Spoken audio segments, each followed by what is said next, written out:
Pierce is tailing. Good ball movement to Rose. He's hit 3 in a row. Davis came out for the close, but too late. And now Rose, 7 of 14 and 14 points for Chicago. He's got 6 already in this third quarter. Yeah, we see the ball change sides 3 different times that time. When you do that, you're going to open up a shot because the Celtics are taught to help each other. Over Salmon's a 3 by Ray Allen, coming off a 51.9 3-point hit performance in Game 6. Gordon into Allen at the other end. Allen got a hand on it. Noah cleans it up inside and gets the layup. Noah now with 4 and fouled inside. Perkins, Doug picks up number 4. That's a big, big foul. Remember I said at halftime if he could get in with only 2 fouls, he picked up that third with about 2-something to go. Now he's got 4. And I don't think Doc Rivers can leave him out there. Those 50-50 plays. Remember I talked about loose balls? There it was. And Joakim Noah this time was right on the spot. He has a chance for a 3-point play. Scalabrine coming into the game. And we know he gets some shooting and can space the floor, but they lose Perkins. Shot blocking, defending in the paint, and his offensive rebounding. His defensive voice, right? He's the new Garnett defensively in terms of his role. As Rondo goes outside to Davis over Thomas. Retrieved by Perkins, who picks up another rebound, number 10. Perkins got to make sure he doesn't get number 5 here on the offensive boards. Rondo, Davis. Here comes Salmons.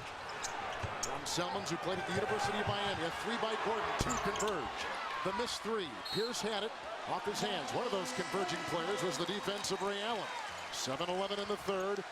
And a 9-point deficit for Rose and the Chicago Bulls. Well, you make that shot, and it's all of a sudden a 6-point game, so that 14-point lead is down to 6. There goes Perkins. Here comes Scalabrine. So now Scal comes in. We know about his offense. What about his defense? Well, I mean, he's going to be able to spread the floor off. He's not going to give you the rebound. He's going to be in the right spot defensively. But he can't come up with those defensive boards. And he's not going to be able to guard the paint like a Perkins can. So he's going to have to spread that floor and make some shots. Pierce, 4 of 11. Salmons and Rose defending. They double him. Nice fake by Rondo. Into Davis. Around Noah. What a pass and what a play. Davis has 9. Now see, Rondo the other night took that jump shot. That time he drove the ball to the basket and got an assist. That's Rajon Rondo at his best. He's got 9 assists. As Rondo was shoving Rose on the dribble drive. It comes with 6:40 to play in the third. Rondo picks up number 2. See, on the rotation, he had a wide open 15-footer, drives the ball right into the lane, forces Joakim Noah to step up and take him. Right there, nice job. Drops it underneath his arm. And Big Baby, one of the things he struggles with, though, is finishing around the basket because he's an undersized player. And Joakim Noah's size and Tyrese Thomas's leaping ability has bothered him on occasion. You see points in the paint. Heinrich is coming for Thomas. Chicago is downsized. Pierce defending Heinrich, who's really struggled with his game. And 3 seconds on the shot clock. It will be Chicago's ball. Doug, Rondo just finishing up in, and we've done that a lot tonight because the kid is so multifaceted. Rondo now has 28 assists since his last turnover. That's amazing. Yeah, he's been brilliant throughout this entire series. 3 on the shot clock. Scalabrine watching Salmons for 3. Tipped by Noah. Grabbed by Gordon, and a fresh shot clock with which to work. Gordon drives on Allen. And whose ball is that? They look.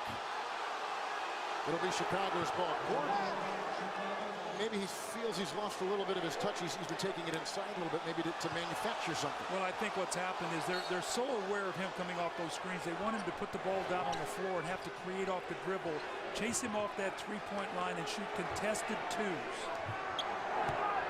Allen stalking Gordon. Shot clock at 9. Gordon has missed 5 in a row.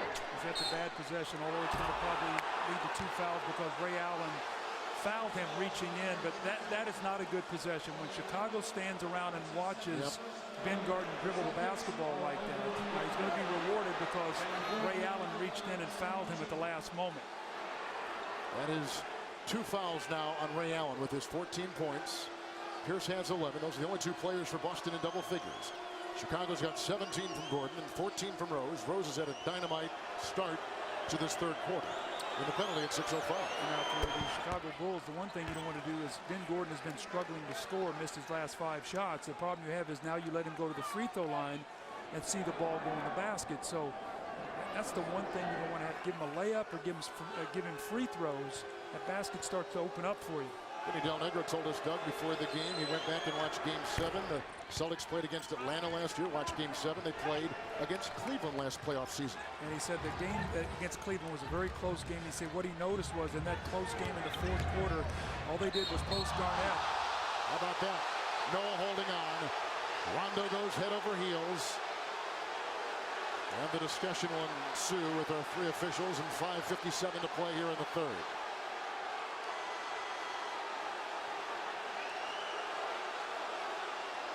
Well, Rondo has been at the center of the storm.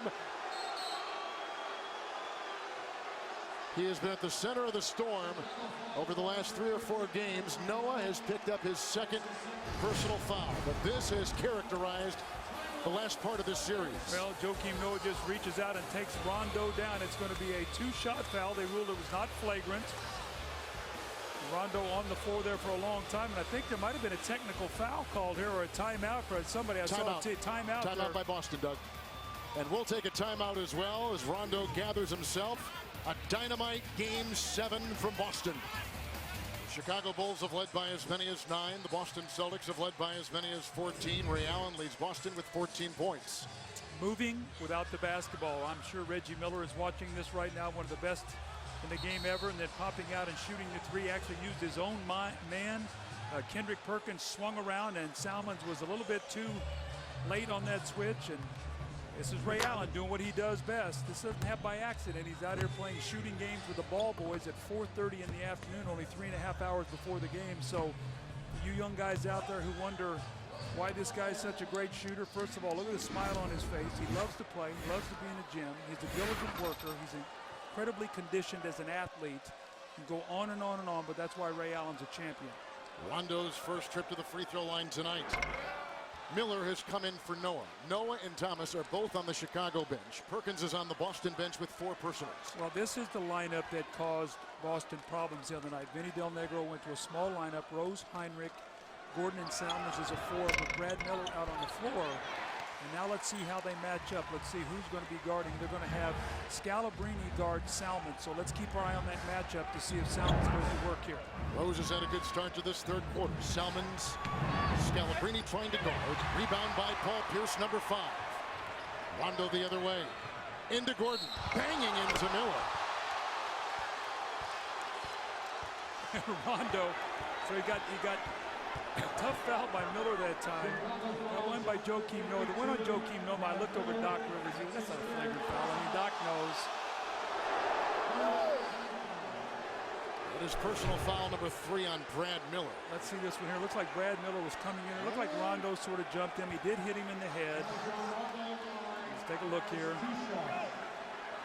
He did get his hand up on his head, but Doug, we've got this game in this series with Rondo and Rose. And it seems like sprinkled all over the NBA, in particular with all these playoff teams, we've had these terrific point guards with great individual performances. I mean, and some people have said this might be like a golden age of point guards. Well, we got great ones coast to coast. It's a point guard driven league now. The way the rules are, the way the game is played, teams want to play more up tempo.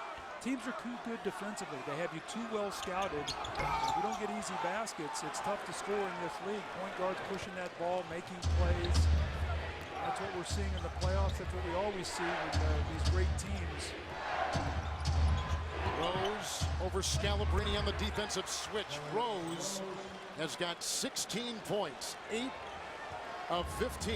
8 have come in this third. Now remember, Rondo, the game was 3 minutes and 1 second to go, game 6. The Celtics have gone on a run. We're up 99-81. Here's Rondo with the floater. Rondo missed 2 free throws. The Bulls went on a 10-2 run to finish that game to send it in overtime. So Rondo's got to step up and make those free throws. He just been to the line in this 3 of his last 4. Miller. Davis comes on him after trapping on top. Playing that Garnett roll, playing up high and playing down low. He's on a rubber band. Here's 6 seconds to shoot for Salmons. Miller, Davis the close, and it was lackadaisical at best. I think he's winded. That's the first field goal from the bench of Chicago in this game, and Miller has got 5. The drive by Rondo right into Miller. The rebound by Rose. He picks up his 3rd. The pirouette by midcourt. Got in the air, is looking to pass. They call him for the travel. And that's the 14th turnover for the Chicago Bulls, and the third.